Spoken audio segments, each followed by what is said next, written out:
হয়ে গিয়েছিল, আমাকে তো মানে ছাড়তেই চাচ্ছিল না এবং সে আমাকে ধরে যে কান্নাটা করছিল। আবারও নেদারল্যান্ডে চলে গেলেন টিকটকার নওরিন আফরোজ।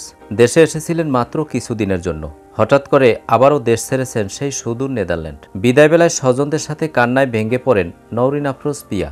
নওরিন আফরোজ অনেক দুঃখের সাথে বলেন, এটাই মেয়েদের জীবন, যাদের আসলে নিজেদের বাড়ি বলতে কিছুই নেই। বিয়ের পর বাবার বাড়ি আর আপন থাকে না। এবং বিদায় মুভমেন্টটা আসলে অনেক বেশি কষ্টের ছিল। বিয়ের পর আসলে মেয়েরা পরই হয়ে যায়, এটা আসলে আমি ফিল করতে পারছিলাম যে আসলেই আমি রেখে চলে যাব সব মানুষগুলোকে।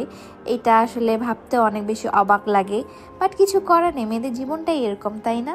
সবাইকে সারপ্রাইজ দেওয়ার জন্য 20 দিন আগে হুট করে দেশে ফিরেছিলেন নওরিন আফরোজ।